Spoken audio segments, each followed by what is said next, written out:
आणि उद्धव साहेबांना देत आहे. त्याचबरोबर दोन्ही पक्षाचे जे कार्यकर्ते शिवसैनिक महाराष्ट्र सैनिक खूप खूप मेहनत केली. मला प्रचार करताना जी साथ दिली त्यात सगळ्या दोन्ही पक्षाच्या कार्यकर्त्यांचं देखील मला खूप खूप आभार मानावेसे वाटतात.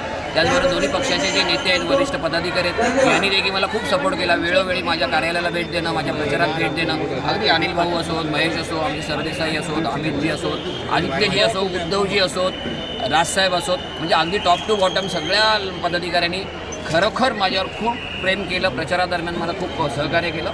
मी सगळ्यांचा खूप खूप आभारी आहे. खूप खूप इतक्या वर्षात त्याचबरोबर माझ्या कुटुंबाचं देखील मला आभार मानायचे, कारण माझ्या कुटुंबाने गेल्या बऱ्याच वर्षामध्ये मी वेळ त्यांना ह्या माझ्या राजकारणामुळे किंवा माझ्या समाजकारणामुळे मी वेळ देऊ शकलो नाही.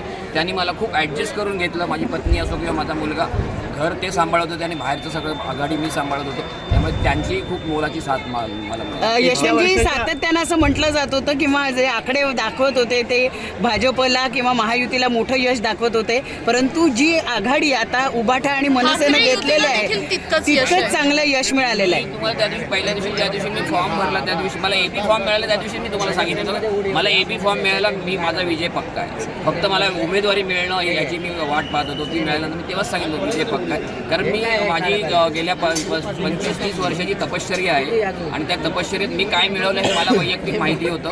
आणि मला दोन्ही पक्षांचं जे काही सहकार्य होतं ह्या दोन्हीचं जर एकत्र बेरीज केली तर मी नक्की जिंकणार होतो. आणि त्याची खात्री मी तुम्हाला त्यावेळेलाच दिली होती. आणि मला वाटतं त्यापेक्षाही मला जास्त मिळालं असतं. पण काल जो काही सावळा गोंधळ होता मतदान प्रक्रियेमध्ये सरकारचा किंवा निवडणूक आयोगाचा, तो जर नीट असताना व्यवस्थित तर मला अजून मताधिक्य मिळालं असतं. पण ठीक आहे.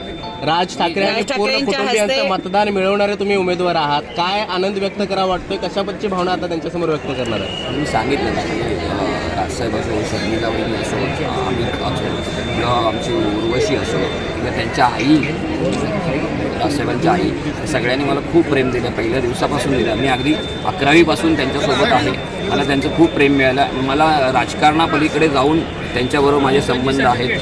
सो मला वाटतं की म्हणजे ते व्यक्त होऊ शकत नाही इतका माझा प्रेम